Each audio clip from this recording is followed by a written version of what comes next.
Mga Lodi, don't skip ads po tayo. Maraming salamat sa patuloy ninyong pagsuporta. Paki-like and share naman dyan mga Lodi.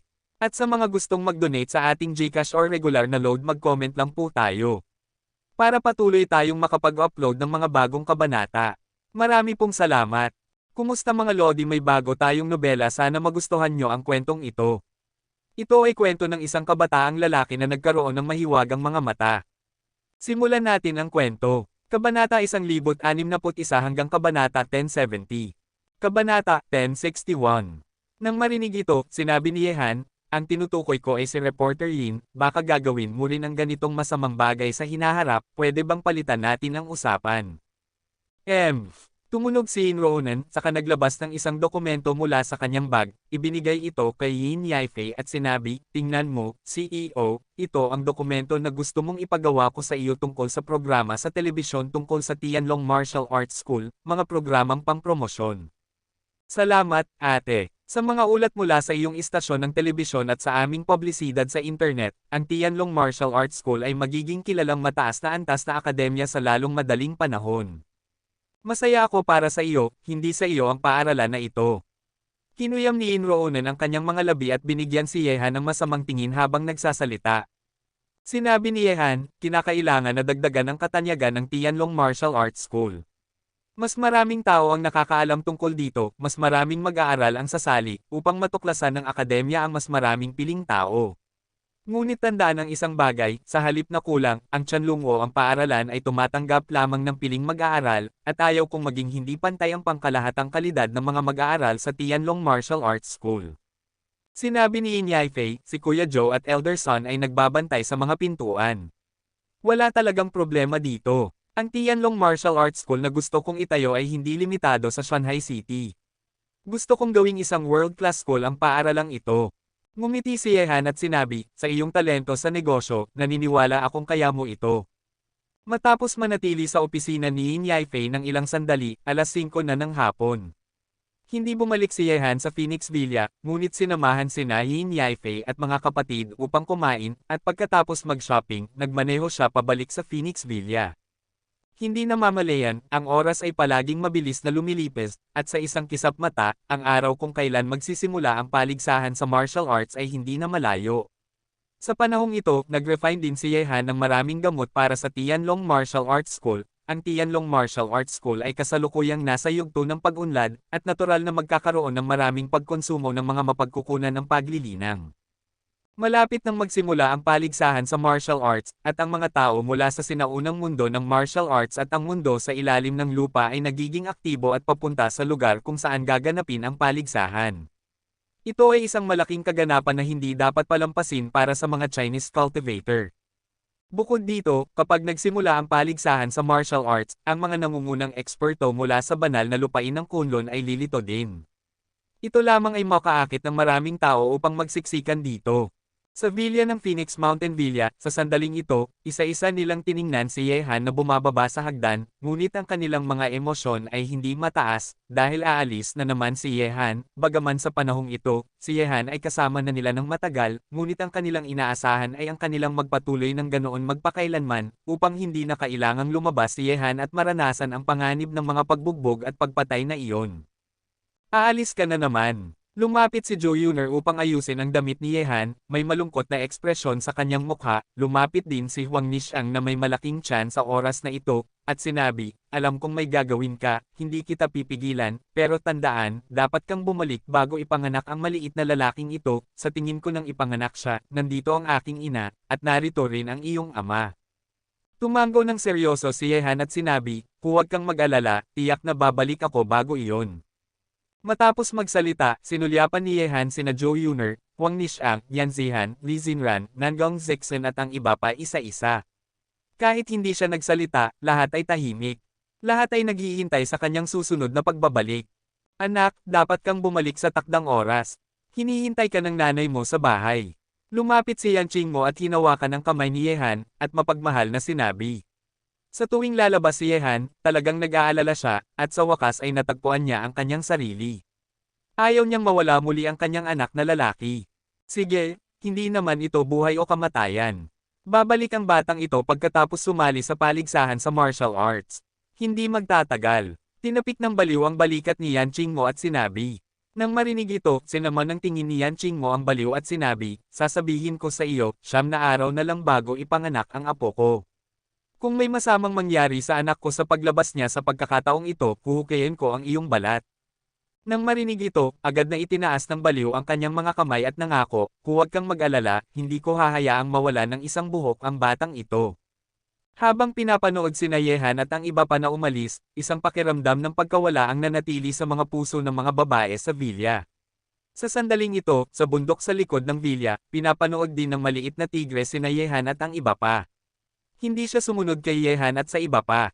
Pupunta upang lumahok sa mga paligsahan sa martial arts, kung saan may mga masters mula sa banal na lupain ng Kunlun na lumilitaw, hindi na angkop na magpakita pa. May 3 tao na pupunta upang lumahok sa paligsahan sa martial arts kasama si Yehan, Baliw, G. Diwo, at G. Pot Ian. Siyempre, ang mga tao ng Tianlong ay nasa standby na sa rehiyon ng Timog Kanluran, at sina Yehan at ang iba pa ay nagmamadaling pumunta sa rehiyon ng Timog Kanluran at ang mga tao ng Tianlong, magkita. Nagsimula ang paligsahan sa martial arts sa Qilian Mountains, sa hangganan sa pagitan ng hilagang silangan ng Qinghai Province at ang kanlurang bahagi ng Gansu Province, kung saan matatagpuan din ang Kunlun Mountain. Ang lugar kung saan magsisimula ang paligsahan sa martial arts ay nasa isang taluktok sa Qilian Mountains. Ang bundok na iyon ay tinatawag na Qilian Mountain. Ito ang pupuntahan natin ngayon. Ang Qilian Mountain na ito ay medyo espesyal.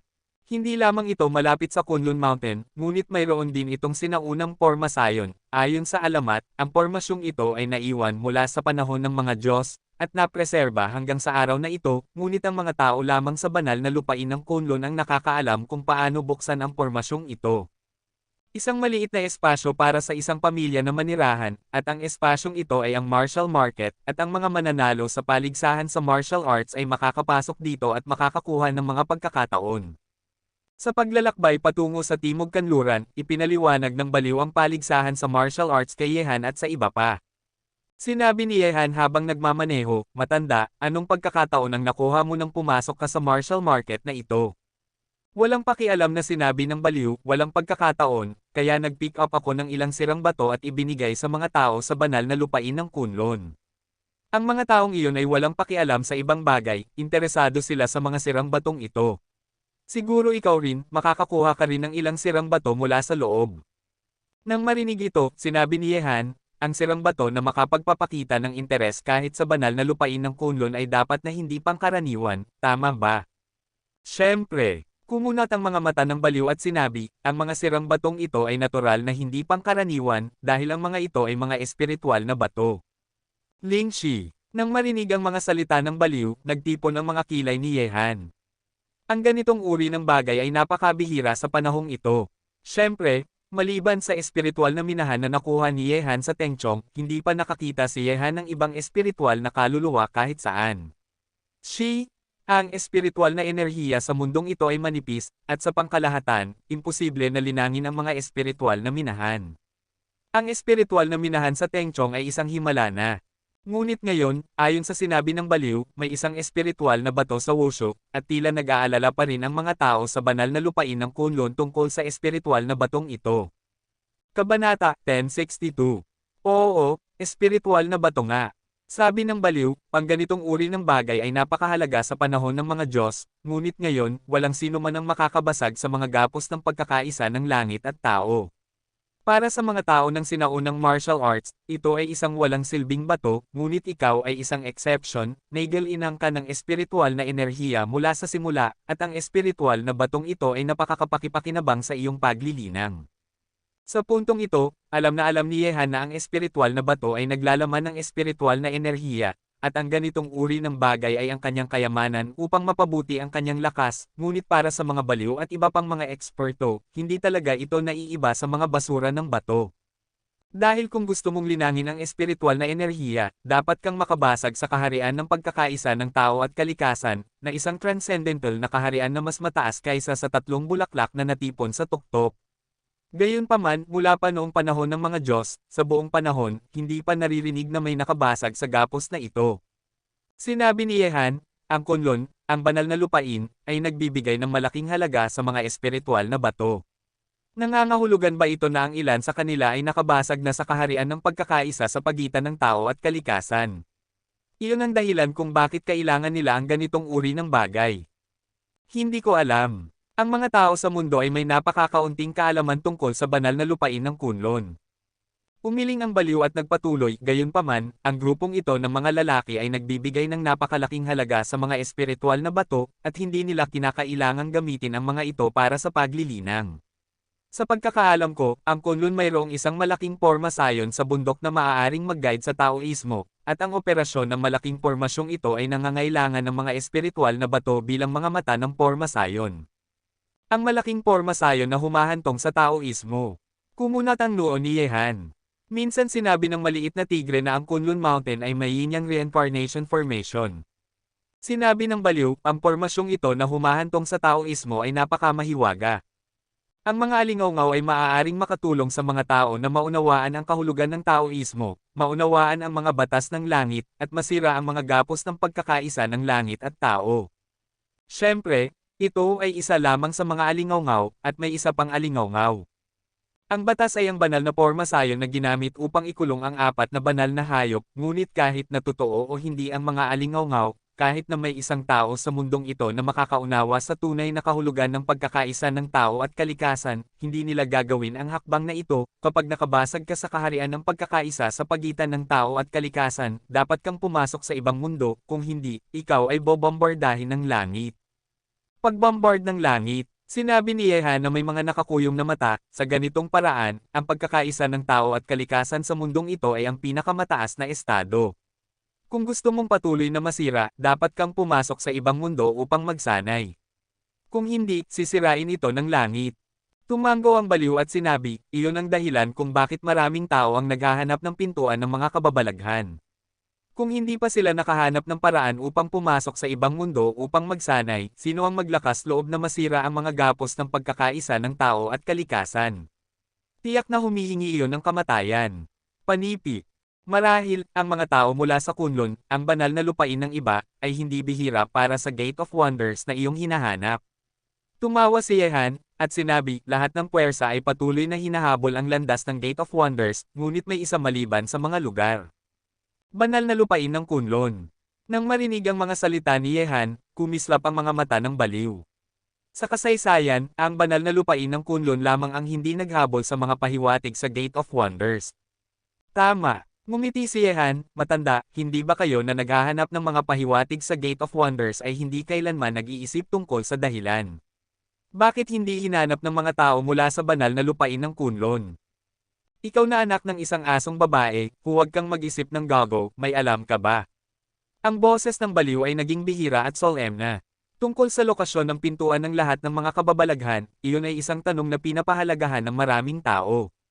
Ang sinaunang mundo ng martial arts, ang nakatagong pamilya, ang bansa, mayroon ding mga dayuhang puwersa, lahat sila ay gustong malaman ang lihim na ito na ipinasa mula sa sinaunang panahon ng China.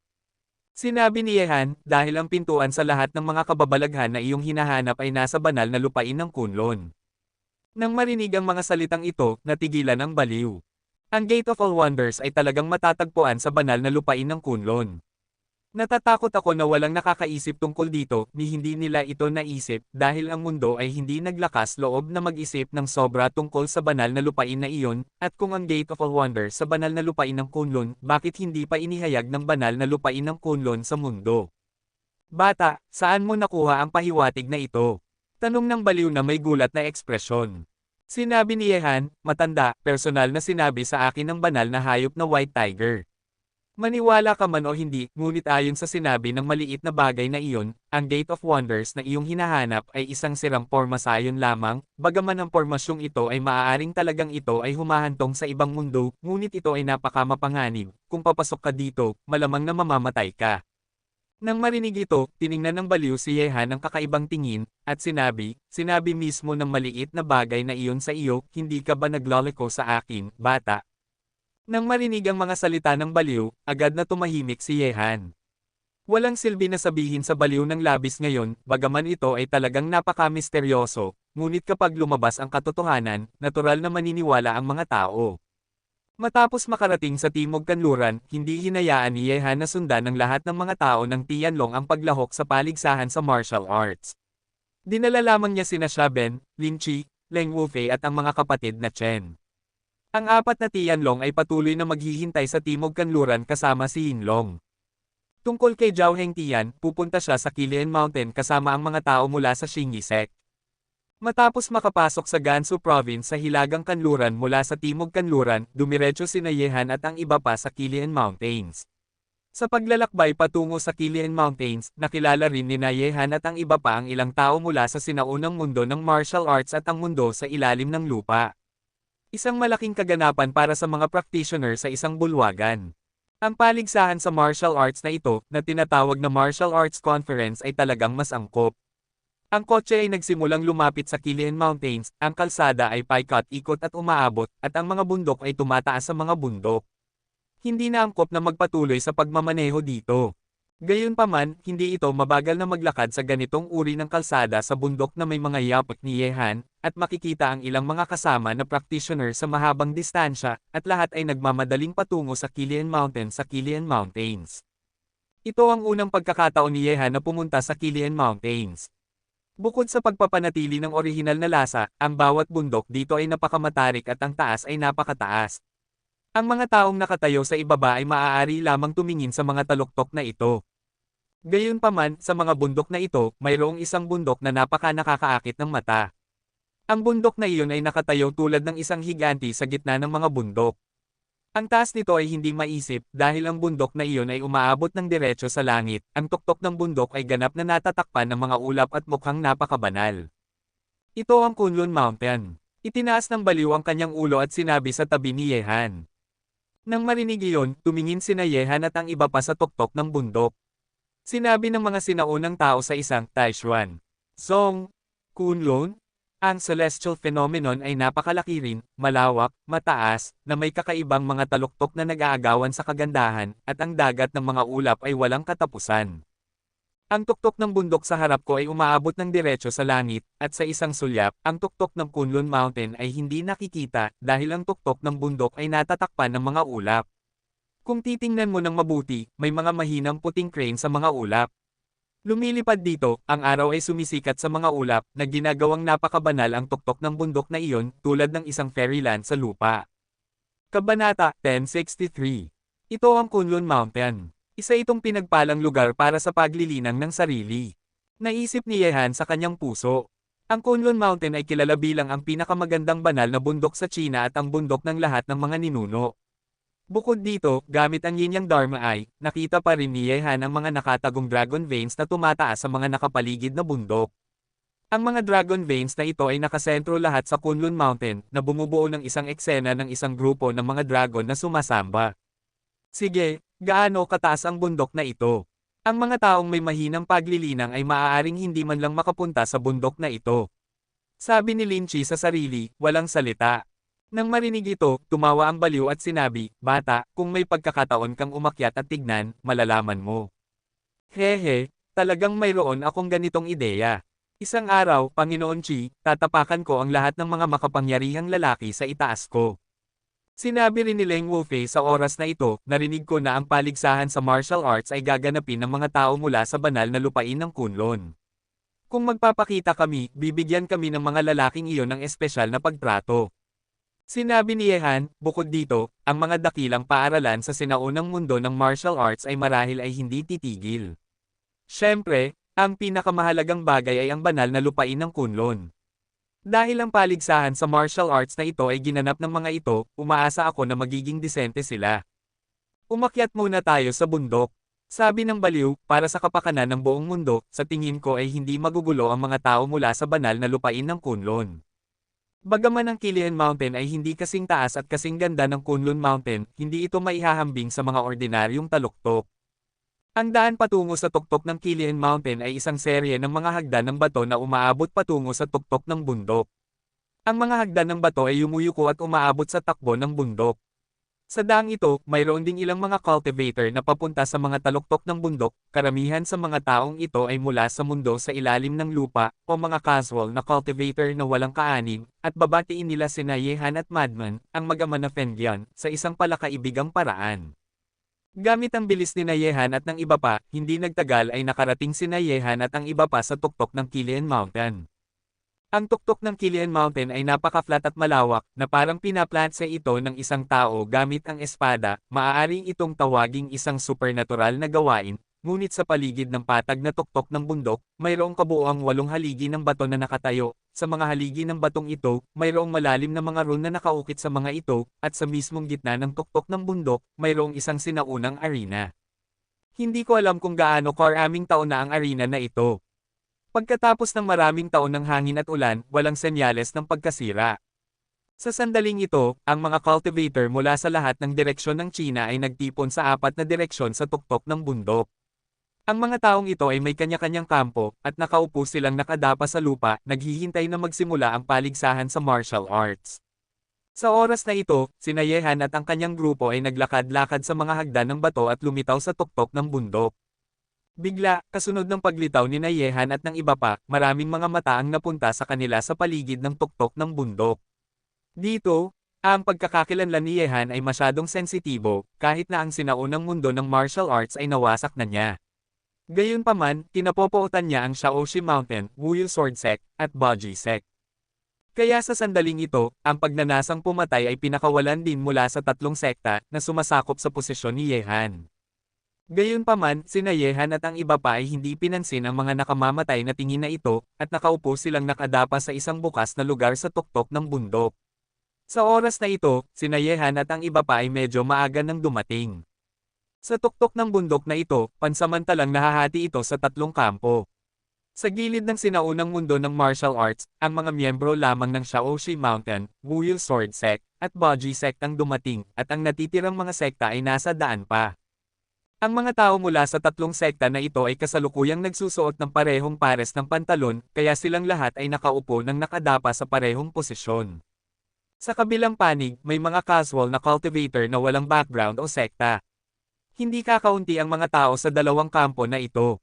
Sa kabaligtaran, ang kampo ni Yehan ay may pinakakaunting bilang ng mga tao at ang pinakanakakaakit ng pansin. Ang paligsahan sa martial arts, ito ay isang malaking kaganapan ng matuwid na daan ng aking China. Paano ko hahayaan ang ilang masasamang espiritu na sirain ang sitwasyon dito? Sa oras na ito, isang malamig na boses lamang ang nagmula sa bibig ng isang miyembro ng Wuyul Sword Sect, na nagparamdam sa mga tao sa tuktok ng bundok. Lahat ay tumingin sa kanya. At ang taong ito ay ang Deputy Sect Master ng 5 Sacred Sword Sect, si Luo Shang, ang 5 Sacred Sword Master. Nang marinig ang mga salitang ito, ang mga tao mula sa Loose Cultivation Camp ay nagkatinginan, at sinabi ng masasamang espiritu na tinutukoy nila kung sino ang tinutukoy ng mga salitang ito. Alam na alam ng mga tao dito na ang mga salitang ito ay malinaw na nakadirekta kay Yehan at sa iba pa. Gayunpaman, kahit na alam nilang nakadirekta ang mga salita sa kanilang mga sarili, may karapatan sina Yehan at ang iba pa na magpanggap na hindi nila narinig ang mga ito, nakapikit ang kanilang mga mata at nagpapahinga ng kanilang isipan. Nang makita ito, si Gulay, ang master ng Bajiman, ay tumawa at sinabi, Yehan, sa tingin mo ba ito ang lugar kung saan dapat pumunta ang isang demonyo tulad mo? Nang marinig ito, tinitigan ni Yehan si Gulay ng walang pakialam, at sinabi, dapat ba akong pumunta? Kailangan mo pa ba akong turuan? Kung hindi ka kumbinsido, hindi ko alintana na matuto ng ilang aral mula sa iyo bago magsimula ang paligsahan sa martial arts. Depende kung may lakas ng loob ka o hindi. Ikaw. Ang mga salitang ito ay direktang nagpainit sa mukha ni Gulaiki, at tinitigan si Yehan ng isang nakakatakot na hangarin na pumatay sa mga malamig na matang iyon. Ngumiti si Yehan at sinabi, dahil hindi ka naglakas loob, manahimik ka na lang, wala akong oras para makipagtalo sa iyo. Amataba, Master Ye, sa tingin ko rin ay napunta ka sa maling lugar. Ang paanan ng Kunlun Mountain ay isang lugar kung saan nagtitipon ang katwiran ng langit at lupa.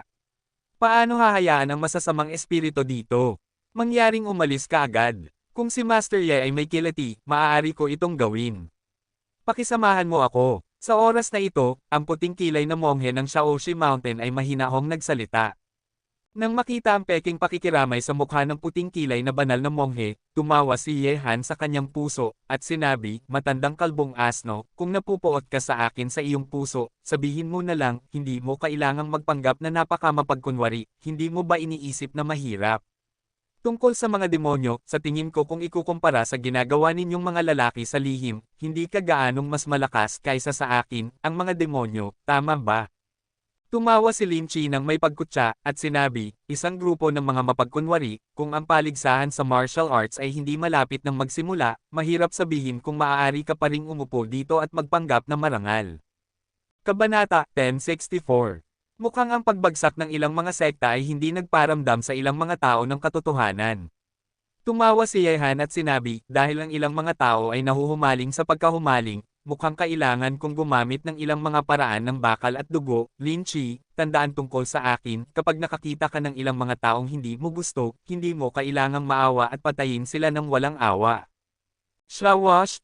Ang tatlong salitang ito ay lubhang malamig. Matapos sabihin ni Yehan ang mga salitang ito, naramdaman ng lahat ang isang lamig na parang nagyayelong mundo na kumalat sa tuktok ng bundok.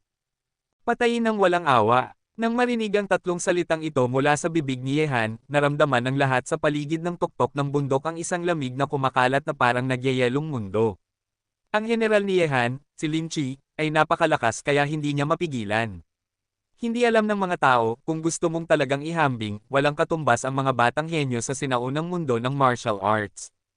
Kapag pumatay na si Killing God Lin Chi, sino sa mga batang master sa sinaunang mundo ng martial arts ang makakapigil sa kanya? Mukhang ang tatlong sekta na ito ay nagalit kay Yehan. Kapag pumatay na ang Diyos ng pagpatay na si Lin Chi, tiyak na magiging madugong ito, at walang henyo sa tatlong sekta na makakatumbas kay Lin Chi. Ang mga tauhan ay lalabas. Hoy, napakawalang ingat na pukawin si Yehan sa oras na ito. Ang tatlong sekta na ito ay sanay na maging nakahihigit, kaya mukhang talagang nalilito sila. Nang makita ito, palihim na umiling ang mga casual na cultivator. Alam ng lahat dito na si Yehan ay hindi madaling pukawin, at ang tatlong sekta na ito ay gustong tusukin ang butas na ito. Boss, huwag kang mag-alala, wala man lang silang pagkakataong umamin ng pagkatalo. Ngumiti si Lin Chi nang may pagkauhaw sa dugo, at ang mga tao mula sa tatlong sekta ay kumunat ang noo. Ang ganitong uri ng magandang bagay, isa ako sa kanila. Sinabi rin ni Shaben sa oras na ito, hindi pa sila nagkakaroon ng gulo sa tatlong sekta, at ang kabilang panig ay walang ingat na pumukaw sa kanila. Ito ay dahil natatakot sila sa tatlong sekta na ito. Ang baliw ay hindi nagsalita mula simula hanggang katapusan, at nanood ng palabas na may nakabukas na mga tainga. Kayang hawakan ni Yehan ang ganitong uri ng bagay sa sarili, at hindi na niya kailangang lumapit. Laganap. Baluktot na masasamang espiritu, ang matuwid na scholar ay lahat ay pinarusahan, hindi ko talaga paniniwalaan na matatakpan mo ang langit dito, kahit na ang aking tatlong pangunahing sekta ay walang kakayahan, ngunit huwag kalimutan, ito ay nasa ilalim ng Kunlun Mountain. Bilang pinuno ng aking matuwid na landas, talagang iniisip mo ba na hahayaan ka ng mga tao ng banal na lupain na gawin ang gusto mo? Nang marinig ito, sinabi ni Yehan, matandang kalbong asno, ano ang kinalaman nito sa iyo? Maaari mo bang utusan ang banal na lupain ng Kunlun? Nagsasabi ako ng kalokohan, kailan ko sinabi na kaya kong utusan ang banal na lupain ng Kunlun? Ang mukha ng puting kilay na monghe ay madilim sa mga salita ni Yehan. Dahil hindi mo kaya utusan ang banal na lupain ng Kunlun, wala kang kinalaman sa gagawin ng banal na lupain ng Kunlun. Walang pakialam ang itsura ni Yehan, at pagkatapos ay nagpatuloy siya, gusto mo akong paalisin dahil natatakot ka sa inyong tatlo sa paligsahan sa martial arts. Ang mga disipulo ng mga dakilang sekta ay hindi maaaring ma-promote, ngunit maaari kung bigyan ka ng pagkakataon, maliban sa inyong tatlong pangunahing sekta, hanggat mayroong sino mang narito na hindi tumatayo para sa akin na lumitaw dito, pagkatapos ay aalis ako kaagad. Pagkalabas lang ng mga salitang ito, biglang nagbago ang ekspresyon ng mga tao mula sa tatlong sekta. Tulad ng sinabi ni Yehan, ang dahilan kung bakit gusto nilang paalisin sina Yehan at ang iba pa ay dahil ang mga batang master ng kampo ni Yehan ay napakalakas. Ang sama ng loob sa pagitan nila at ni Yehan, kapag nagsimula na ang paligsahan sa martial arts, ang mga miyembro ng tatlong sekta ay walang pagkakataong umunlad, at ang sitwasyon ay magiging balanse lamang kapag napaalis si Yehan. Pagkatapos ng lahat, may iba't ibang mga oportunidad sa martial market. Kung ang mga disipulo ng mga sekta na ito ay papasok dito, kung sila ay maswerte, tiyak na mapapabuti nila ang kanilang lakas ng malaki. Siyempre, ang panimula ay dapat nilang ipasa ang martial arts competition. Totoo ito. Sa oras na ito, si Jian Jiangnan, ang master ng Wuyo Sword Sect, ay tumingin kay Yehan at malamig na nagtanong. Sinabi ni Yehan ng malakas, hindi ako kasing mapagkunwari ng ilang tao. Dahil masasabi ko ito sa sarili ko, tiyak na magagawa ko ito. Sige, sana'y isang taong may pananampalataya ka. Matapos magsalita, sina Jian Jiangnan at ang iba pa ay tumingin sa posisyon ng kampo ng casual na cultivator. Ngayon, hanggat may isang tao sa kampo ng casual na cultivator na tumatayo at hindi kinikilala ang pag-iral ni Yehan, kung gayon si Yehan kailangang umalis dito. Gayunpaman, sa harap ng mga tingin na ito, ang mga casual na cultivator ay tahimik. Ayaw nilang makisali sa labanan sa pagitan ni Yehan at ng sinaunang mundo ng martial arts. Mas mahalaga, hindi rin nila sinang-ayunan ang ilan sa mga lihim na gawain ng sinaunang mundo ng martial arts. Ang mga taong ito ay malinaw na kilala at disente, ngunit palihim nilang ginagawa ang ilang mga maruruming bagay. Sa kabilang banda, si Yehan, bagaman ang kabilang panig ay uhaw sa dugo, napilitan siyang gawin ito. Kung hindi siya pumatay, kailangan siyang patayin. Mga tagapagkalob ng biyaya, hindi ba talaga kayo gustong tumayo at magsabi ng isang bagay? Nang makita ang tahimik na kampo ng mga casual na cultivator, kumunat ang noo ng puting kilay na monghe at sinabi. Sinabi ni Gulay, kung natatakot kang magantihan ng ilang tao, masusuportahan ka namin ng aming tatlong sekta. Nang marinig ito, palihim na tumawa ang mga casual na cultivator, pag-back up. Kailan pa nagbigay ng gaanong pansin ang mga tao ng sinaunang sekta ng martial arts sa mga casual na cultivator na walang pamilya o sekta? Bukod sa tatlong sekta na ito, mayroon ba silang kakayahang suportahan sila? Pasensya na, kami ay mga casual na cultivator na walang background at walang sekta, at ayaw naming makisali sa anumang away. Sa oras na ito, may isang boses lamang mula sa kampo ng casual na cultivator, at ang kanyang mga salita ay walang alinlangang kumakatawan sa posisyon ng kanilang kampo ng casual na cultivator. Nang marinig ito, ang mga miyembro ng tatlong pangunahing sekta ay labis na kumunat ang noo. Ang mga salitang naalis sa lugar ay nagparamdam sa kanila ng galit. Sila ang mga dakilang sekta na ipinasa mula pa noong una, ngunit ngayon kahit na ang mga casual na cultivator na walang sekta ay naglakas loob na huwag pansinin sila. Nang makita ang mga mukha ng tatlong sekta na unti-unting nagiging mapatla, tumawa si Yehan sa kanyang puso. Ang sinaunang mundo ng martial arts ay hindi na kung ano ito noon, at unti-unti na nilang nawawala ang kanilang prestihiyo sa grupo ng mga practitioner. Kung tutulungan mo ang mga masasamang tao, magsisisi ka sa lalong madaling panahon. Tumingin ang puting kilay na monghe sa kampo ng casual na cultivator at walang pakialam na sinabi. Nang marinig ito, ang mga casual na cultivator ay walang pakialam ang itsura. Kabanata 1065. Hehe, hindi ko alam kung ano ang nagpagalit sa banal na monghe. Sa oras na ito, sa mga hagdan ng bato na papunta sa tuktok ng bundok, isang grupo ng mga taong nakadamit na pari ay naglakad-lakad, at sa unahan ng grupo ng mga pari ay isang nakangiting ang pagsakay sa hangin ay mahaba. Nang makita ang mga taong nagmula sa wudang, sinabi ng puting kilay na monghe, Master Chengfeng, sa ilalim ng banal na bundok na ito, sa tingin mo ba dapat lumitaw ang ilang mga uhaw sa dugong demonyo ngayon?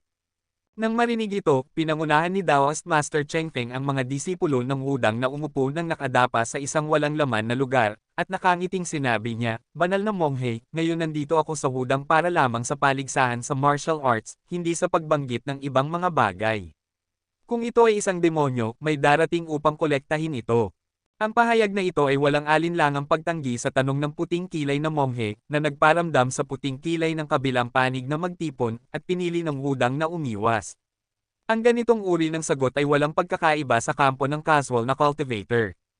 Pretuhin ang iba bilang mga demonyo, tanungin muna ang sarili kung may demonyo sa iyong puso.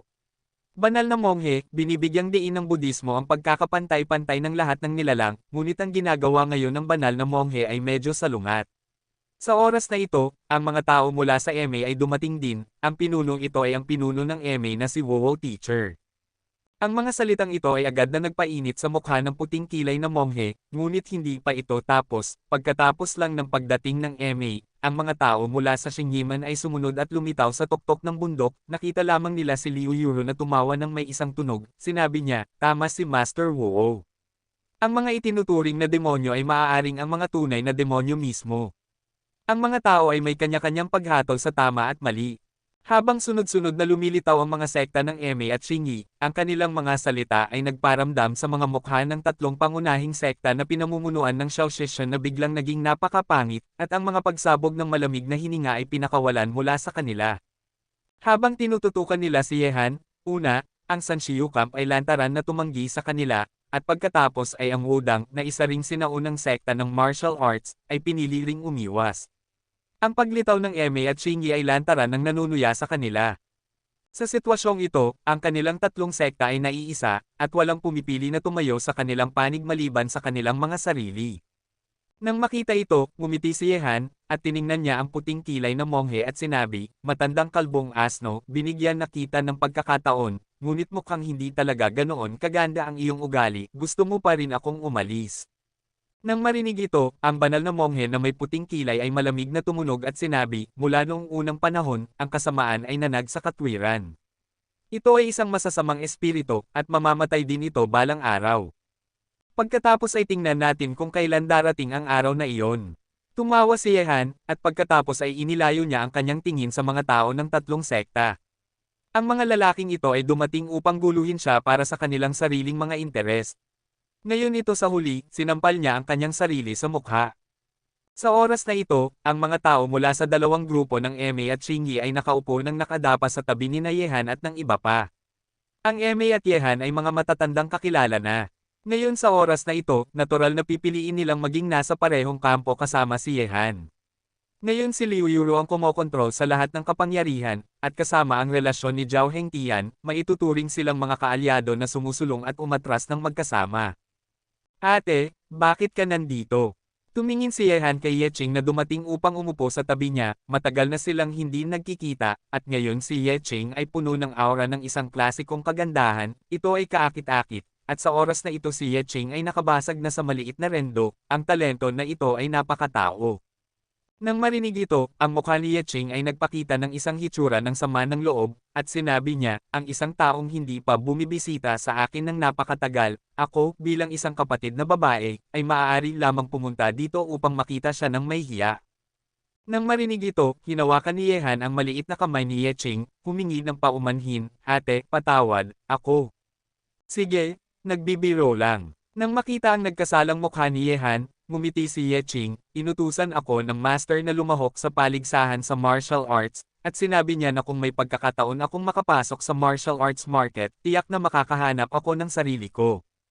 Ang pagkakataon ay nagpapabuti ng lakas."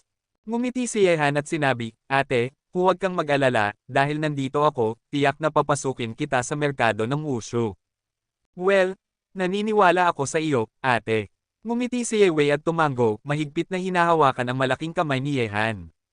Sa oras na ito, sa mga hagdan ng bato na papunta sa tuktok ng bundok, isa pang tao mula sa Ancient Woman Sect ang dumating, at mahigpit nilang sinusundan ang kanilang mga mata. Ang Ancient Woman Sect na dumating dito sa sandaling ito ay ang Bagua Sect, at ang Bagua Sect ay palaging nakatago sa lugar ng dagat ng South China. Maraming tao ang mausisa sa kanila sa maliit na isla. Ang pinuno ng Bagua Sect ay si Hua Qiushan, ang pinuno ng Bagua Sect. Gayunpaman, ang medyo nakakagulat ay si Jijiuken ay yakap ng mahigpit ng isang babae sa tabi ni Hua Qiushan sa sandaling ito, na parang natatakot na makatakas ang kabilang panig. Ang pagkapit sa isang babae na ganyan, si Jijiuken, na kilala sa buong mundo, ay mukhang napakainis, lalo na kapag maraming mga mata sa tuktok ng bundok ang nakatingin sa kanya, at ang mga mausisa na mata ay nagparamdam sa kanyang mukha na mamula. Hehe, ang chismis ay si Jiuken ng pamilya Ji ay hindi pa nag-aasawa, at ngayon ay napakalapit niya sa isang babae. Mukhang naantig na ang lalaking ito. Palihim na tumawa ang mga tao sa paligid. Ito ay nagparamdam kay Jiuken na mas hindi komportable, ngunit tinamasa ni Hua Lengyo ang ganitong uri ng tingin, nais niyang malaman ng lahat sa mundo na si Jiuken ay ang lalaki ng kanyang Hua Lengyo. Sa ilalim ng mapanuring mga mata ng mga taong nasa paligid, ang mga tao mula sa Baguamen ay umupo rin sa kampo ni Yehan. Dahil si Ji's family Jiuken ay lumakad kasama ang mga tao mula sa Baguamen, pinili ng Baguamen na maging nasa parehong kampo kasama si Yehan. Walang nagulat, ngunit ang mga mukha ng tatlong sekta ay nagiging mas pangit. Sa kasalukuyan, may 7 natitirang sekta lamang sa sinaunang mundo ng martial arts. Bukod sa mga ideya ng Wudang, ang 3 sekta ng Ma, Xingyi at Bagua ay nakatayo na sa tabi ni Yehan. Matapos sumali ang mga tao mula sa Baguamen sa kampo ni Yehan, sa isang iglap, ang kampo na may pinakakaunting bilang ng mga tao sa simula ay naging kampo na may pinakamaraming bilang ng mga tao at ang pinakamasiglang kampo. Pinili ng 3 sekta na ito na maging nasa parehong kampo kasama si Yehan. Nag-uusap sila sa buong silid, ang masiglang eksena na ito ay nasa matinding kaibahan sa lamig ng Shaoxi Mountain. Ano ang isang demonyo? Kung si Yehan ay isang masasamang espiritu, ano naman ang 3 sekta ng Ma, Xingyi, at Bagua na pumili na maging nasa parehong kampo kasama niya ngayon? Yehan, ang paligsahan sa martial arts ay nahahati sa 2 proseso. Ang unang antas ay isang labanan ng grupo upang umunlad, at ang mga disipulo mula sa iba't ibang mga sekta ay papasok sa ring. Ang mga makakaya lamang na magpatuloy ay makakapasok sa pangalawang antas. Sa sandaling ito, si Ginang Wuwo ipinaliwanag niya ang proseso ng paligsahan sa martial arts kay Yehan. Ang unang antas ay isang labanan ng grupo upang umunlad. Nagtataka ako kung ano ang mga patakaran para sa pangalawang antas. Tanong ni Yehan.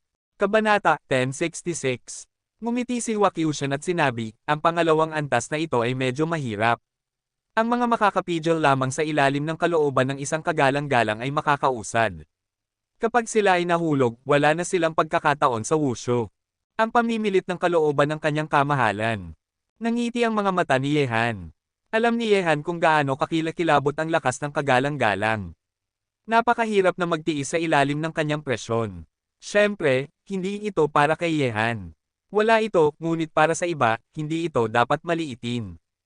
Sa oras na ito, habang ang lahat sa Qilian Mountain ay naghihintay, nakita ko na sa sandaling ito, sa Kunlun Mountain na hindi kalayuan, isang napakalaking pamimilit ang biglang bumagsak. Ang ganitong uri ng paggalaw ay nagparamdam sa lahat sa Qilian Mountain na tumingin.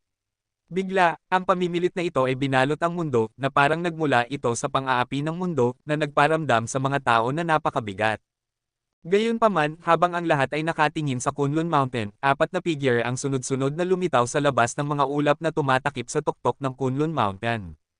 Ang 4 na figurang ito ay dumaan sa mga ulap at patungo sa Qilian Mountain sa kawalan. Maglakad-lakad. Ang eksena na ito ay parang pagdating ng isang engkanto, at ang lahat ay maaari lamang sumamba sa kanila.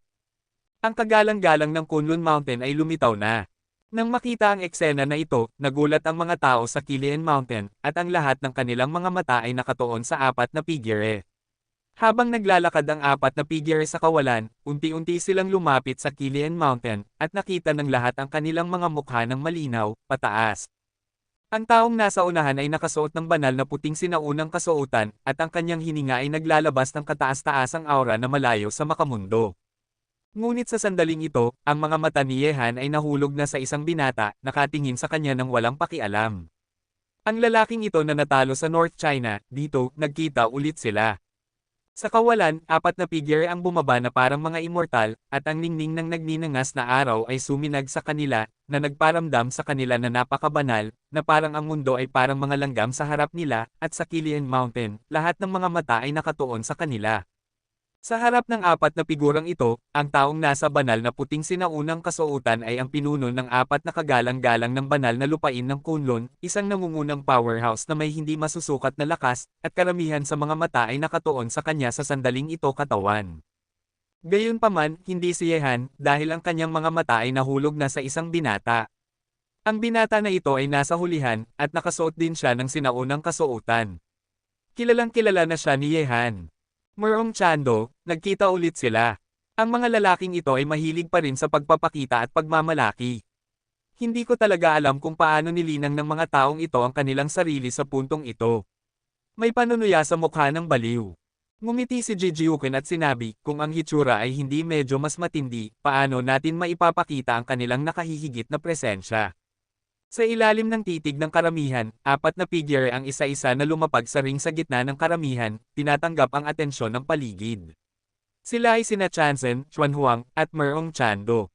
Kung ikukumpara sa dati, si Merong Tian sa sandaling ito ay malinaw na mas malakas, at umabot na sa tuktok na estado ng huli na gobernador, at kung siya ay maglalakad pa, maaari din niyang maunawaan ang pamimilit ng kalooban at makapasok sa estado ng isang bulaklak.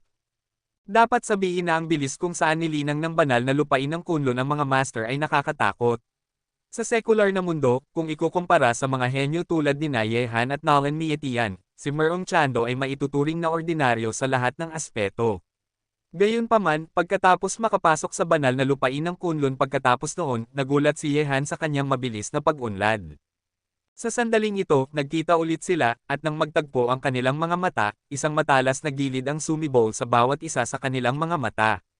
Para kay Yehan, ang kalaban na ito na sumire sa kanyang pamilya at paulit-ulit na nabigo, si Merong Tian ay masasabing kinamumuhian niya ito sa kanyang mga buto, nais niyang sirain ang lahat tungkol kay Yehan upang malutas ang puot sa kanyang puso. Ito lang ay gusto ni Merong Tian na maghaiganti, nais na tapakan si Yehan sa ilalim ng kanyang mga paa, ngunit ang kanyang kakayahan ay hindi nagpapahintulot sa kanya na matupad ang kanyang nais.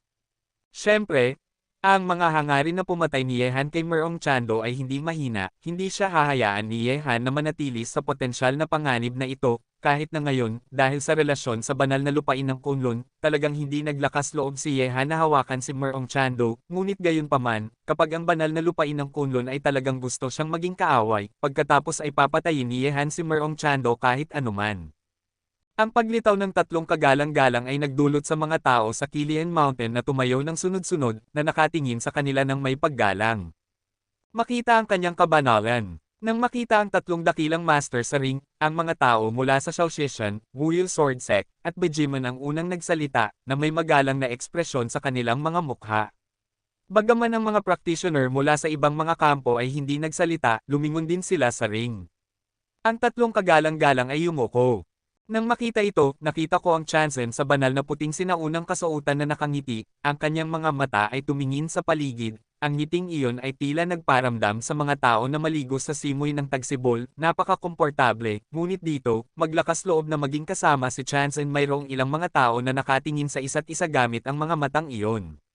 Bagaman nakangiti ang kabilang panig, ang di nakikitang presyon sa kanyang katawan ay hindi mapipigilan. Hindi kita nakita sa loob ng 20 taon, at ligtas ka. Isang mahinang tawanan ang nagmula sa bibig ng kagalang-galang sa araw na iyon, gayunpaman, habang nagbago ang panahon, tila maraming tao ang wala sa paligsahan sa martial arts na ito, sayang. Nang marinig iyon, sa Kilian Mountain, maraming tao ang tumingin kay Yehan ng sunod-sunod, at nanatiling tahimik. Nang marinig ito, nakita ko si Gulay ng Boji Gate na nagsabing, Chanzen, dahil may mga masasamang espiritu sa mundo, ang tatlong sekta sa aking sinaunang mundo ng martial arts ay nawala magpakailanman sa mahabang ilog ng kasaysayan, at ang kanilang kawalan ay dahil sa masasamang espiritu. Para sa ang Diablo, ang kagalang-galang na langit ay sinabing may mahinang ngiti, ang mabuti at masama ay gagantimpalaan sa huli. Ang daan ng langit ay parang muling pagsilang. Ano ang isang Diablo? Ito ay isang dahilan at isang epekto. Ito ay tadhana, paano ito mababago ng lakas ng tao. Kabanata 1067. Habang nagsasalita, ang mga mata ng kagalang-galang na tiyan ay nahulog kay Yehan, at ngumiti siya, ikaw ay hindi kilala at hindi kilala, sa sandaling ikaw ay sumikat sa buong mundo, binata, narinig ko na ang tungkol sa iyo, at ngayon ay isang talento ng Huaxia, ikaw ang numero 1. Sinabi na sa likuran ng kagalang-galang na langit, ang mukha ni Merong Chando ay nagpakita ng isang madilim at malamig na tingin. Maaari niyang payagan ang sino man na umupo sa trono ng unang henyo, ngunit si Yehan lamang ang hindi niya matatanggap. Iniyakap ni Yehan ang kanyang mga kamay sa kagalang-galang na tiyan, at sinabi, ang kagalang-galang na tiyan ay nagbigay ng parangal, mas maswerte lang ako kaysa sa iba. Ang iyong swerte ay talagang napakahusay. Gamit ang imahe ng isang emperador, maaari mong baligtarin ang iyong kapalaran at gawing mabuti ang masamang kapalaran. Ang kagalang-galang na tiyan ay sinabing may ngiti, ngayon, bilang isang bayani sa mundo, gusto kong malaman kung handa kang pumasok sa aking Kunlun Mountains, maging aking disipulo. Pagkalabas lang ng mga salitang ito, nagulat ang mga tao sa Kilian Mountain, kahit na si kagalang-galang Zuan Huang ay walang pagbubukod, si kagalang-galang Tian ay talagang gustong tanggapin si Yehan bilang kanyang apprentice. Ang mga mukha ng Shaoxi Mountain, Wuyul Sword Sect, at Boji Sect ay napakapangit. Gusto ni Chanzen na tanggapin si Yehan bilang isang apprentice. Kapag pumayag si Yehan, ang katayuan ni Yehan ay magiging mas mataas pa kaysa sa mga sinaunang sekta ng martial arts na ito. Sa oras na iyon, kahit na binigyan sila ng isa pang tapang, hindi nila hahayaang harapin si Yehan. Anong gamot ang binibente ng lalaking ito sa kalabasang ito? Nangiti ang mga mata ni Jijiuken at tiningnan ang kagalang-galang na langit sa itaas ng ring. Ngayon, ang relasyon sa pagitan ni Yehan at ng banal na lupain ng Kunlun ay napakadelikado, at ang masalimuot na relasyon na ito ay naging isang kaaway na, hanggat ang layer ng papel ay tinusok, ang dalawang partido ay magiging parang apoy at tubig, ngunit sa sandaling ito, ang kagalang-galang na langit ay talagang may ideya na kunin si Yehan bilang kanyang disipulo. Sinabi ng baliw, bagaman hindi ko ito mahulaan, ngunit ang isang taong tulad niya na nakatayo sa tuktok ay tiyak na isang henerasyon na walang mga benepisyo. Matapos sabihin ito ni Chansen, lahat ng mga mata sa paligid ng tuktok ng bundok ay nanunood kay Yehan. Sa loob, mayroong inggit, paninibugho, at maging ang malamig na puot. Pinapanood ng mga komplikadong matang ito kasama nito, ang ekspresyon ni Yehan ay napakakalmado, kahit na gusto siyang tanggapin ng kagalang-galang na langit bilang isang apprentice, ang mood ni Yehan ay hindi gaanong nagbago. Masyadong magalang si Chansen. Sabi ni Yehan, kalmadong nakatingin sa Chansen sa itaas ng ring, at sinabi, ang lupain ng China ay puno ng mga natitirang tao, at maraming mga henyo. Bagaman ako, si Yehan, ay itinuturing na mga henyo ng mundo, mayroon din akong kaalaman sa sarili. Ang templo sa banal na lupain ng Kunlun ay masyadong malaki para sa akin, isang simpleng mortal, upang pumasok sa templo upang magsanay, kaya natatakot akong mabibigo ko ang kabaitan ng Heavenly Venerable. Nang marinig ito, ang mga tingin na nakatingin kay Yehan ay biglang nagulat. Nakaharap sa sanga ng olibo na iniunat ng pinuno ng apat na kagalang-galang ng banal na lupain ng Kunlun, si Yehan ay hindi inaasahang tinanggihan ang pinakamataas na karangalang ito. Sa sandaling ito, nang marinig ang mga salita ni Yehan, si kagalang-galang Tian ay nangiti ang kanyang mga nakangiting mata, at ang ngiti sa kanyang mukha ay naging mas malaki pa. Kasunod ng mga malinaw na salitang pagtanggi ni Yehan, nang ang mga taong nasa paligid niya ay natigilan, ang mga nakangiting mata ng kagalang-galang na langit ay nangiti, ngunit ang ngiti sa kanyang mukha ay lalong lumalakas. Hindi ko mahulaan kung ano ang iniisip niya sa kanyang puso sa sandaling ito. Galit ba ito? O kunin ito ng basta-basta? Sa makatuwid, matapos marinig ang mga salita ni Yehan, maraming tao ang tahimik na tumingin sa kagalang-galang na langit. Ano ang gagawin ng mataas na ranggong kagalang-galang na ito kung tumanggi si Yehan? Gayunpaman, sa ilalim ng titig ng lahat, si Chansen lamang ang mahinang ngumiti at sinabi, sa buong panahon, ang bawat sikat na henyo sa mundo ay may kanya-kanyang pagmamataas, at hindi siya yumuyuko sa iba. Tila masyadong mapangarapin ako. Nakakalungkot, sayang. Ang mga salitang ito ay tila nagdadalamati sa pagtanggi ni Yehan at hindi tinanggap ang isang napakahusay na talento na apprentice, ngunit kung makinig ka ng mabuti, ang mga salitang ito ay tila may ibang kahulugan. Nakakalungkot, ngunit nakakalungkot din. Gayunpaman, ang pagtanggi ni Yehan ay nagparamdam sa tatlong pangunahing sekta ng Shaoxing na mapagan ang loob. Ang desisyon ni Yehan ang pinakagusto nilang makita. Ang kasalukuyang Yehan ay nagparamdam na sa kanila na mahirap na harapin. Kung mayroon siyang relasyon sa banal na lupain ng Kunlun sa likuran niya, kung gayon ang sinaunang mundo ng martial arts ay hindi nagugustuhing itaas ang ulo nito sa harap ni Yehan. Matapang na baliw, ito ay isang pagpapala na natanggap mo mula kay Heavenly Venerable, paano mo ito tatanggihan?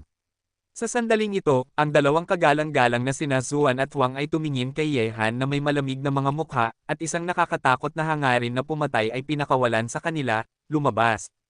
Nang makita ito, sina Madman at Jijiuken ay hindi mapigil ang humakbang pasulong, pinuprotektahan si Yehan sa kanilang likuran, at malamig na tumingin kay kagalang-galang Xuanhuang sa ring na naglalabas ng pagsabog ng mabangis na hininga. Mapangahas. Nang makita ang mga aksyon ni na Madman at Jijiuken, ang mga mukha ni na kagalang-galang Xuanhuang at Xuanhuang ay nagpakita ng nakakatakot na galit. Ang mga mortal na ito sa secular na mundo ay naglakas loob na labanan sila, mapahamak. Ang ganitong uri ng paghaharap ay nagparamdam sa mga taong nasa paligid na natigilan sandali, at ang kanilang mga mata ay madalas na sumulyap pabalik-balik sa pagitan ng panig ni Yehan at ng tatlong kagalang-galang sa ring. Maaaring tinanggihan ni Yehan ang kagalang-galang na langit, at ang banal na lupain ng Kunlun ay hindi na kayang tiisin si Yehan. Wala itong problema. Sa oras na ito, sa sandaling ang espada ay malapit ng sumabog, ang kagalang-galang na Tian ay magaan na kumaway ng kanyang kamay, at ngumiti kay Yehan. Ang mga tao ay may kanya-kanyang pinipili, at napakabihira na huwag maakit ng katanyagan at kayamanan. Ngunit, ang ilang mga tao ay may mga pinipili, ang ilang mga tao ay walang mga pinipili, at kung ang mga walang mga pinipili ay pumili ng maling landas, ang mga kahihinatnan ay marahil ay isang bagay na ayaw makita ng maraming tao. Nang marinig ito, nangiti ang mga mata ni Yehan, at pagkatapos ay ngumiti siya at sinabi, tama si Chanson, ngunit sa tingin ko ay kabilang ako sa uri ng Yucho, tama ba? Napaka-sorry ko na nabigo ko ang kabaitan ni Chanson. Panipi. Hindi pwedeng maging master at apprentice, ngunit maaari pa rin tayong maging magkaibigan. Ang kagalang-galang na langit ay sinabi pa rin kay Yehan na may ngiti sa kanyang mukha. Alam ko na lumahok ka sa paligsahan sa martial arts dahil gusto mong makapasok sa martial arts market upang maghanap ng iyong sariling mga oportunidad. Gamit ang iyong lakas dapat mong maipasa ang dalawang hadlang na ito. Ang dalawang hadlang na ito ay hindi mahirap para sa iyo, kaya nagpasya akong gumawa ng exception para sa iyo sa paligsahan sa martial arts na ito at hayaan kang sumulong ng direkta ng hindi nakikilahok sa dalawang hadlang na ito. Kuntento ka pa rin. Nang marinig ang mga salita ni Master Chanson, ang mga puso ng mga taong nasa paligid ay nagulat ng sabay na pinapayagan si Yehan na sumulong ng direkta. Para sa maraming mga taong dumating upang lumahok sa paligsahan sa martial arts, ito ay isang bihirang pagkakataon, ngunit isinasaalang-alang ang lakas ni Yehan, habang ang mga taong nasa paligid ay nagulat, unti-unti silang napanatag. Gamit ang lakas ni Yehan, hindi maiiwasan na ipasa ang dalawang pagsubok. Walang pagkakaiba sa pagitan ng pagpapahintulot sa kanya na sumulong ng direkta at sa pangwakas na resulta. Nang marinig ito, ngumiti si Yehan at sinabi, dahil iniisip ito ni Chanson ng napakataas sa akin, kung tumanggi ako ulit, magiging masyadong mapagmataas ito. Salamat sa tulong ni Chanson. Gamit ang iyong lakas, ang pag-promote ay tiyak. Gumawa lang ako ng pabor. Ang kagalang-galang na tiyan ay sinabing may ngiti, gayunpaman, may isang bagay na gusto kong humingi ng tulong sa iyo. Nagtataka ako kung gusto mo. Nang marinig ito, isang maliwanag na liwanag ang sumilay sa mga mata ni Yehan. Hindi nakakagulat na hindi lamang inalok sa kanya ng kanyang kabanalan ang sanga ng olibo ng pagtanggap sa kanya bilang isang disipulo, ngunit pinayagan din siyang sumulong ng direkta. Lumalabas na may isang bagay na gusto niyang gawin niya. Sinabi ni Yehan, Chanson, mangyaring sabihin sa akin na kung matutulungan mo ako, gagawin ko ang aking makakaya. Kung hindi mo kaya, sana ay huwag mong alintana si Chanson. Kabanata 1068. Gusto ko ang iyong katapatan. Ang kagalang-galang na tiyan ay sinabing may ngiti, may isang banal na bato sa kalaliman ng merkado ng Wushu. Gusto kong tulungan akong ilabas ito. Gusto mo bang tumulong? Nang marinig ito, biglang kumunat ang noo ng baliw. May banal na bato sa kalaliman ng merkado ng Wushu. Alam ito ng sino mang nakilahok sa paligsahan sa martial arts. Ang isang banal na bato ay walang alinlangang isang pangarap para sa mga nakikilahok sa paligsahan sa martial arts. Ang mga tao mula sa Shaoxi Mountain, Wuyul Sword Sect, at Bejiman ay lahat ay tumawa nang marinig nila ito. Ang mga taong palaging pumapasok sa kalaliman ng martial arts ay lahat ay nawala ng buhay doon. Ang dalawang kagalang-galang na sina Zuan at Wang ay nagkatinginan sa oras na ito, at isang kislap ang sumilay sa kanilang mga mata. Hindi nakakagulat na hindi sinalakay ni kagalang-galang tiyan si Yehan, isang potensyal na banta. Lumalabas na matagal na niyang nagawa ang ganitong desisyon. Pagkatapos ng banal na bato, Kunlun, ang banal na lupain, ay sinubukan ang lahat ng paraan upang makuha ito sa tuwing magsisimula ang isang paligsahan sa martial arts, ngunit walang sinuman sa mga nakilahok sa paligsahan sa martial arts ang may kakayahang ilabas ang banal na bato mula sa merkado ng martial arts. Gayunpaman, si Yehan ay iba. Ang kanyang lakas ay tiyak na ang pinakamalakas sa mga batang master na nakilahok sa mga nakaraang paligsahan sa martial arts. Marahil ay may kakayahan siyang pumasok sa kalaliman ng merkado ng martial arts at ilabas ang banal na bato. Hindi nakakagulat na sinabi ni Chanson noong nakaraang pagkakataon na nag-ayos na siya, kaya hindi ito walang benepisyo na panatilihin siya. Walang pakialam na sinabi ni Huang Zun. Sinabi ni kagalang-galang Zuan, kung ang mga pag-iisip ni Chanson ay hindi pa nasabi sa kanya, hindi natin ito mahulaan. Ikaw na anak ng isang asong babae, huwag mong tanggapin siya, ito ay isang mapanganib na gawain. Sa oras na ito, ang baliw ay bumulong sa tabi ni Yehan. Sa katunayan, hindi na kailangan ng isang baliw na magpaalala, mahulaan din ni Yehan ang isang bagay o dalawa mula sa mga mukha ng mga taong nasa paligid niya. Kung ito ay isang ordinaryong bagay, paano kaya hihingi sa kanya ng tulong ang mataas na ranggong Chanson? Matanda, mayroon akong pakiramdam ng pagiging disente. Huminga ng malalim si Yehan, tumingin kay Chanson, at sinabi, Chanson, kung tama ang hula ko, hindi dapat madaling makuha ang batong ito ng Diyos. Ang kagalang-galang na Chanzen ay sinabing may ngiti, medyo mahirap, ngunit gamit ang iyong lakas, hindi dapat masyadong mahirap para sa iyo. Kung matutulungan mo akong ilabas ang banal na batong ito, maaari kong pangako sa iyo na pumasok sa aking kunlun anumang oras, kahit saan. Shanwu daw, ang ganitong uri ng pagkakataon ang pinapangarap ng maraming tao. Ang mga salitang ito ay nagdulot ng isang apoy na liwanag na sumilay sa mga mata ng mga taong nasa paligid. Ang pagpasok sa Kunlun Mountain upang mapagtanto ang Taoismo, ito nga ang pangarap ng maraming practitioner. Mukhang ang alok na ito ay talagang mahirap tanggihan para sa akin. Mahinang ngumiti si Yehan, sige, pupunta ako sa kalaliman ng wushu para maglakad-lakad. Habang pumayag si Yehan, ang ngiti sa mukha ng kagalang-galang na langit ay nagparamdam sa mga tao na maging mas taos puso, ngumiti siya at sinabi, sige, hihintayin ko ang iyong magandang balita sa labas, at naniniwala rin ako na magtatagumpay ka nang. Sana ay matulungan ako ng aking swerte. Ikinibit ni Yehan ang kanyang mga balikat, ngunit tumawa siya sa kanyang puso, na humihiling sa kanya na gumawa ng isang mapanganib na bagay. Ang nakuha niya ay isang hindi natupad na pangako na pumasok sa Kunlun Mountain upang mapagtanto ang Taoismo bueno. Mas gugustuhin ni Yehan na wala ang ganitong uri ng pagkakataon. Kung gusto niyang mapabuti ang kanyang lakas, bakit niya gagamitin ang Kunlun Mountain? Ito lang ay ang kagalang-galang na langit ay nagbibigay ng gaanong halaga sa banal na batong ito, at kahit na para sa banal na batong ito, hindi siya nag-aalangan na tanggapin siya bilang isang disipulo, at kahit na gumawa ng exception upang hayaan siyang direktang sumulong. Talagang gusto ni Yehan na makita kung ano ang espesyal sa banal na batong ito. Hayaang huwag mag-atubiling ibaba ng marangal na Chanzen ang kanyang mukha para dito. Ikaw na anak ng isang asong babae, ayaw mo nang mabuhay. Wala sa mga henyo na nakapasok sa kalaliman ng wushu ang makakalabas ng buhay. Sinaman ang tingin ng baliw si Yehan, at kahit si Ji Jiuken ay umiling. Yehan, talagang masyadong mabilis kang pumayag. Sinabi ni Wu Shitei. Sinasabi nila na ang wushu ay isang dojo para sa isang makapangyarihang practitioner sa panahon ng mga Diyos. May iba't ibang mga oportunidad at panganib dito, at sa mga ito ang pinakamapanganib na lugar ay nasa kalaliman ng wushu, kung saan inilibing ang mga buto ng dakilang kapangyarihan ng panahon ng mga Diyos. Bagaman lumipas na ang maraming taon, ang pamimilit ng Taebaek sa makapangyarihang buto na ito ay napaka-nakakatakot. Pumasok din ako sa wushu noon. Hindi ko sinasadyang naabot ang gilid ng merkado ng wushu, at nasugatan ng isang sinag ng enerhiya ng Taebaek. Ang Taebaek na iyon ay halos pumatay sa akin, kaya ang mga taong nakapasok sa merkado ng wushu sa nakaraan ay hindi papasok sa pinakamalalim na bahagi. Napakalakas. Nangiti ang mga mata ni Yehan. Kung hindi, iniisip mo na nagbibiro ang batang ito. Sinaman ang tingin ng baliw si Yehan at sinabi, anuman, hindi ka dapat pumunta sa pinakamalalim na bahagi ng merkado ng wushu. Gusto ka ng bastardo na kunin ang banal na bato dahil hindi siya talaga mahinahon at mabait. Huwag kang mag-alala, matanda. Siyempre alam ko na ang matandang lalaking iyon ay hindi mahinahon at mabait. Sinabi ni Yehan, ngunit ano ang banal na batong ito? Napakahalaga nito sa mga Diyos ng banal na lupain ng Kunlun. Sinabi ni Wakyushan, Young Master Ye, ang banal na batong ito ay talagang isang espiritual na binhi. Kung ang Kunlun, ang banal na lupain, ay nagtataglay ng espiritual na binhi na ito, kung gayon magkakaroon sila ng kakayahang lumikha ng isang espiritual na ugat.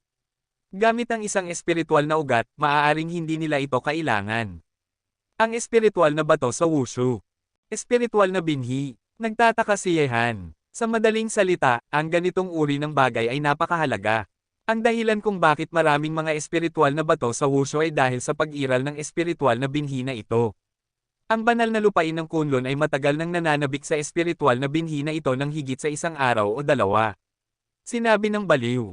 Tumanggaw si Yehan. Sa oras na ito, ang layunin ng kagalang-galang na Chanzen ay nakamit na, at ngumiti siya at sinabi sa apat na direksyon. Ang paligsahan sa martial arts ay nagsisimula tuwing 20 taon dahil ang mga espiritual na bato na maaaring ipanganak sa merkado ng wushu ay limitado, at ang labis na pangangailangan ay magdudulot ng paglaki ng mga mapagkukunan. Naubos, ngunit ngayon, ang pagkakataon na nababagay sa iyo ay darating muli. Sa tingin ko ay hindi ko na kailangang ipaliwanag ang mga patakaran ng paligsahan sa martial arts. Ang mga taong nakatayo pa rin sa ring sa loob ng kalahating stick ng insenso ay makakapasok sa susunod na antas. Ngayon, simulan natin ang unang antas. Matapos magsalita, ang figure ng kagalang-galang na Tian ay lumutang palayo sa ring, at ang dalawang kagalang-galang na sina Suan at Wang ay sumunod din sa likuran. Si Merong Tian lamang ang nakatayo sa ring na may walang pakialam na mukha. Umakyat kayong lahat, tandaan na magkaisa laban sa kaaway. Bagaman si Yehan, ang Diablo, ay direktang na-promote at hindi nakilahok, ang mga tao sa ilalim niya ay hindi dapat maliitin. Sa Shaoxi Mountain at iba pang mga lugar kung saan matatagpuan ang tatlong sekta, si Bai Meisheng sinabi ng monghe sa mga disipulo ng tatlong sekta na malapit ng makipagkompetensya. Pagkatapos nito, ang mga figure ay lumipad patungo sa ring. Ang mga disipulo ng tatlong sekta ay napakamapagplano kaya pinili nilang tumayo sa likuran ni Merong Chando. Ang mga batang master sa mga casual na cultivator ay nagmadali rin sa ring. Nang makita ito, sinabi ni Yehan kay Shaben, Lin Chi, Ji Diwo, at G-Pot Ian, batay sa sama ng loob sa pagitan ni Merong Chando at ako, tiyak na sasalakayin kanya. Kayo apat ang pinakamalakas. Kiyang, dapat mong harangan siya, at kayo apat ay dapat mag-alaga sa isa't isa kasama ang mga disipulo ng tatlong sekta ng Emi, Xingyi, at Bagua. Huwag maging pabaya, kapag nahulog ka sa ring, mapapalampas mo ang pagkakataong makapasok sa martial market. Kabanata 1069. Huwag kang mag-alala, boss, bagaman hindi kami ang kalaban ng lalaking iyon sa ngayon ng mag-isa, ngunit ang apat sa amin ay nagtutulungan, ang bastardo na iyon ay tiyak na hindi makikinabang. Matapos magsalita, sina Lin Chi at ang iba pa ay nagmadaling lumabas at tumayo sa ring. Ate, kapag umakyat ka, kayong dalawa ay tandaan na huwag masyadong lumayo sa apat sa kanila. Kapag nasa panganib ka, ang apat sa kanila ay makakatulong sa iyo sa oras. Nang makita sina Lin Chi at ang iba pa na lumitaw na sa ring, sinabi ni Yehan kay Ye Qing at Big Ong Xiaoer, bagaman si Big Ong Xiaoer ay kasing lamig pa rin ng dati at hindi nagsalita sa kanya, ngunit hindi siya maaaring baliwalain ni Yehan. Huwag kang mag-alala, tiyak na papasok kami sa martial market kasama mo. Matapos magsalita, sina Ye Qing at Big Ong Xiaoer ay nagkahawak kamay at sabay na lumipat patungo sa arena. May 50 o 60 tao, ngunit 50 o 60 tao ang nakatayo sa ring, at mukhang napakaluwang. Ang mga taong ito ay may kanya-kanyang kampo at nagkatinginan. Gayunpaman, habang nagkatinginan sila, ang mga batang master mula sa ilang mga grupo sa ring ay sabay-sabay na nagsimula, na baliw na nagbabanggaan na parang ilang mga agos. Kugen. Ang tunog ng gumugulong labanan ay narinig sa ring, maliban sa kanilang sariling kampo, ang natitirang mga tao ay mga kalaban sa kanila, ang mabangis na paghaharap na ito, pag-aaway, ngunit sa loob lamang ng 1 minuto, may isang pinatay mula sa ring lumipad siya pababa, dumura ng dugo. Ang mga disipulong iyon na nagpagaling sa kanilang mga sarili bilang disente ay hindi ipinakita ang pag-uugali na dapat ipakita ng mga disente sa sandaling ito. Ang mga pag-atake sa lihim, pagsugpo, at tuso ng mga trick ay sunod-sunod na lumitaw. Upang makapasok sa susunod na antas, ang madilim na bahagi ng kanilang mga puso ay matingkad na ipinakita sa ring. Ang ganitong uri ng aksyon ay walang alinlangang nagparamdam sa mga taong nagpagaling sa kanilang sarili na maging sikat at desente na sampelan ang kanilang mga sarili sa mukha. Kaya ito ang tinatawag na desenteng sekta. Sinulyapan ni Yehan ang tatlong sekta ng Shaoxi Mountain, at sinabing may panunuya, ngunit ang tatlong sekta ng Shaoxi Mountain ay walang pakialam sa mga salitang panunuya ni Yehan hindi man lang namumula. Gayunpaman, hindi gaanong binigyang pansin ni Yehan ang ibang mga tao. Ang kanyang mga mata ay nahulog kina Lin Chi at sa iba pa, pati na rin kina Ye Qing at Big Ong Xiaoer. May 4 na master, si Lin Chi, at ang Eme na sumunod sa kanila. Ang mga kalahok mula sa tatlong sekta ng Xingyi, at Bagua ay nakaranas ng kaunting panganib, at walang sino man ang naalis pa. Gayunpaman, sa sandaling ito, isang nakakatakot na liwanag ng tibak ang sumibol sa ring. Ang kapangyarihan ng liwanag ng tibak na ito ay nalampasan ang mga pag-atake ng lahat. Ang liwanag ng tibak ay kumislap, at ang mga figure ay gumalaw. Si Merong Tian ay nakaharap na ngayon sa panig ni Yehan.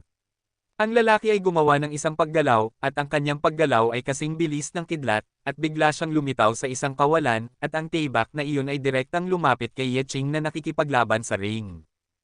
Ang paggalaw ni Merong Chando ay kasing bilis ng kidlat na nagpapahirap na mag-ingat. Para sa lahat ng mga kalahok, maliban kay Yehan, na maaaring direktang sumulong, siya ang pinakamalakas sa ring, kaya wala pang isang hininga, lumitaw si Merong Chando sa itaas ni Ye Qing.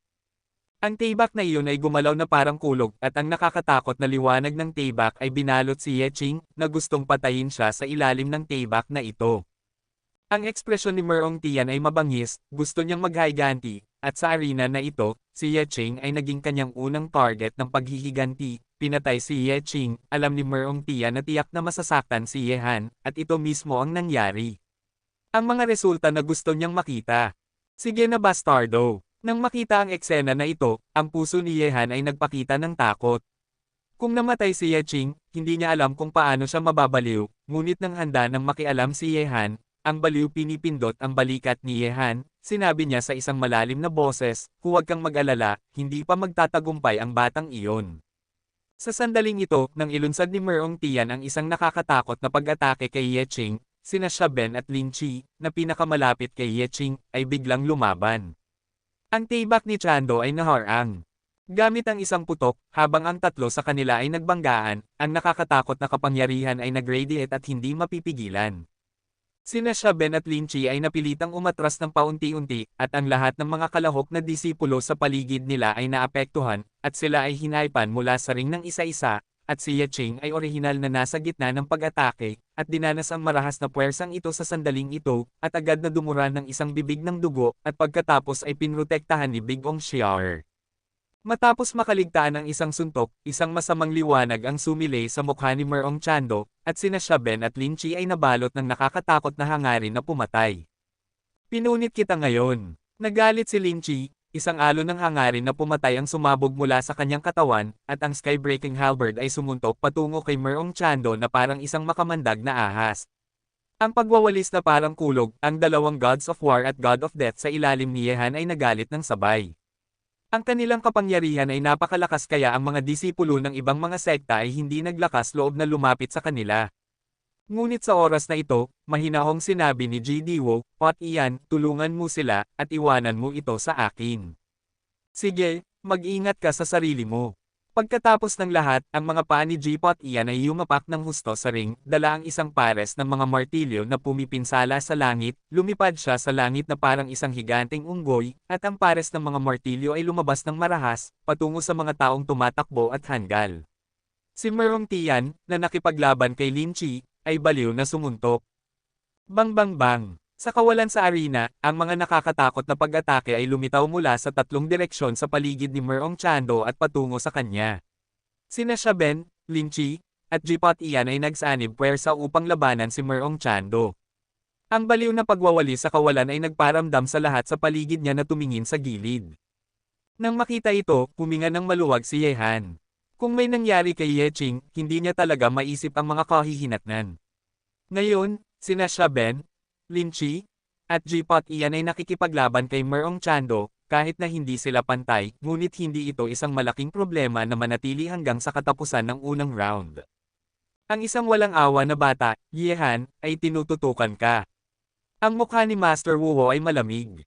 Si Ye Qing, tulad ni Big Ong Xiaoer, ay ang pinaka-natitirang henyo ng kanyang MA school, ngunit ngayon si Merong Chando ngunit gusto niyang patayin si Ye Qing.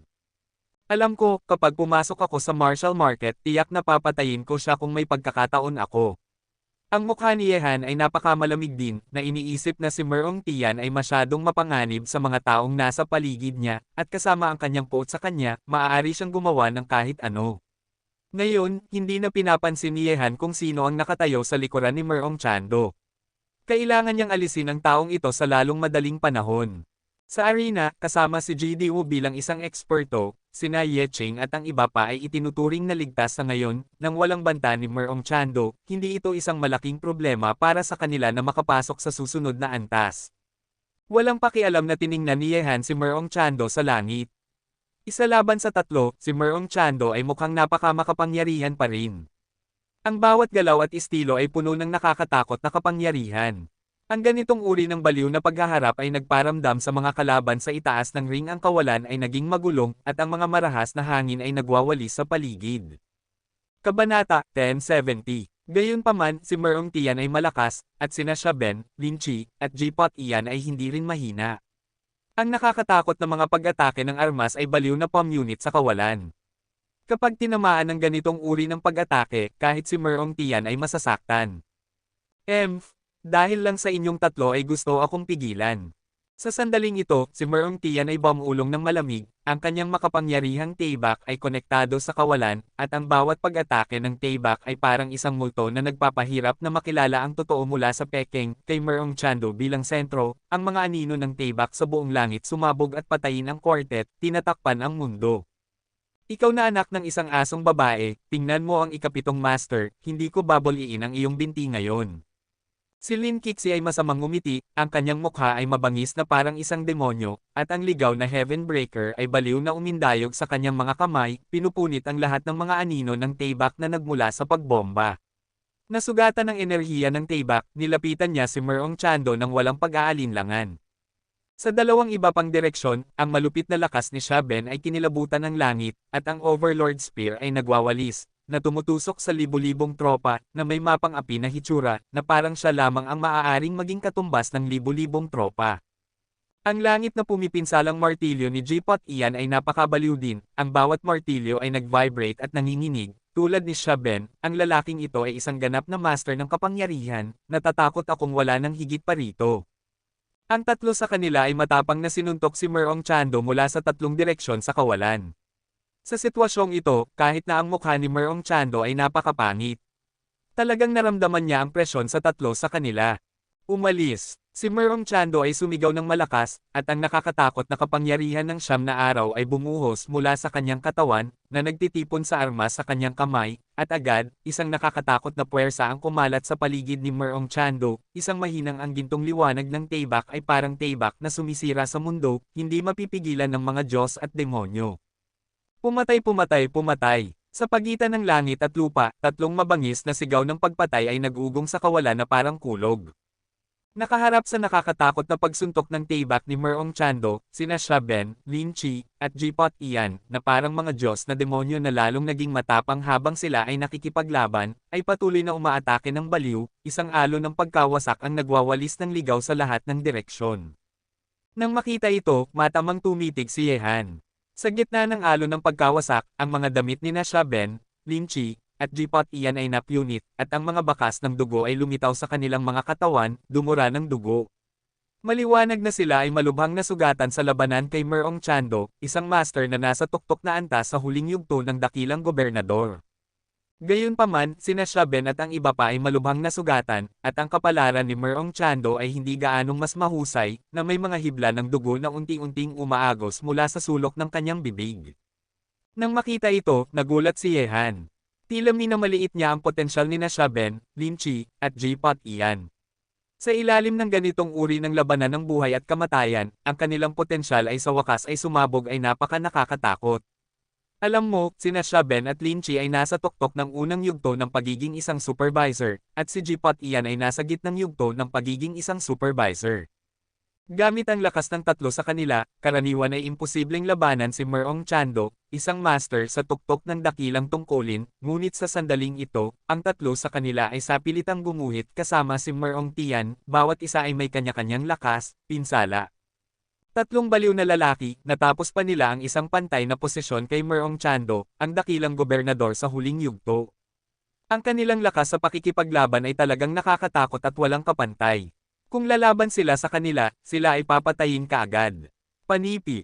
Sina Shaben, Lin Chi, at J-Pot Ian ay tumitig kina Shaben, Lin Chi, at J-Pot Ian na may nakakagulat na mga tingin. Ang tatlong batang master sa ilalim ng mga kamay ni Yehan ay napakalakas. Ang kanilang talento ay marahil ay hindi gaanong naiiba sa kay Yehan, ang unang henyo sa China. Gamit ang pag-iral ng mga henyo na ito, kung si Yehan ay hindi ipinanganak sa panahong ito, kung gayon ang pattern ng mga nangungunang henyo ng China ay maaaring naiiba. Sa sandaling ito, ang kutis ni Merong Chando ay napakapangit. Palagi niyang itinuturing ang mga henyo tulad ni Yehan at Nolan Mietian bilang kanyang mga kalaban, ngunit ngayon ay naghihirap siya mula sa mga tao sa ilalim ng mga kamay ni Yehan. Bagaman ito ay tatlo laban sa isa, ang kanyang kaharian ay mas mataas kaysa sa tatlong iba pa, ngunit hindi niya sila kayang patayin. Xuanzhen, ang disipulong ito mo ay talagang hindi pangkaraniwan, ngunit sayang.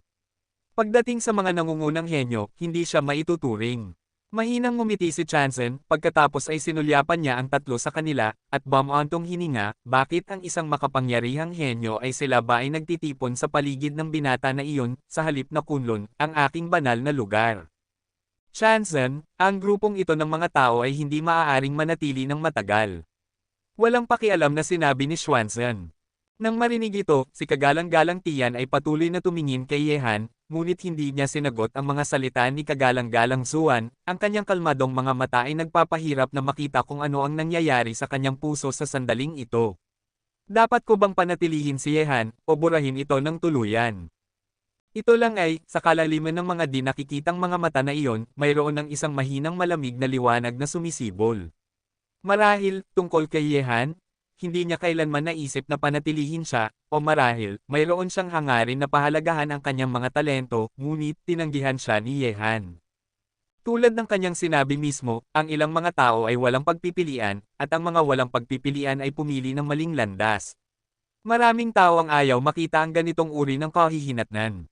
Sa kawalan, sina Shaben, Lin Chi, at Jipat Ian ay tumingin kay Merong Chando sa kanilang mga piling may malamig na mga ekspresyon, at ang hangarin na pumatay ay binalot ang isa't isa. Hanggat si Murong Tien ay naglakas loob na gumawa ng anumang pagbabago, ang tatlo sa kanila ay lalaban pa rin ng mabangis. Sumugod patungo sa isa't isa ng walang takot sa kamatayan. Tinitig din ni Merong Chando ang tatlo kay Shaben ng walang pakialam, ngunit, sa sitwasyong ito, wala sa dalawang panig ang pumili na gumawa ng isang paggalaw, at mayroon pa ring susunod na antas na naghihintay para sa kanila, at hindi nila ito magagawang ubusin sa unang antas, masyadong malaki. Sa ring sa ibaba nila, ang mga disipulo ng ilang mga pangunahing sekta ay patuloy na nakikipaglaban at nakikipagkompetensya sa isa't isa, ngunit, sa paglipas ng panahon, wala pang 40 tao ang nakatayo sa ring mula sa 50 o 60 tao na orihinal na nasa ring. Ang tuktok, ang natitirang mga tao ay lahat ay naalis at hinaipan mula sa ring. Sige, tapos na ang oras, tumigil na tayong lahat.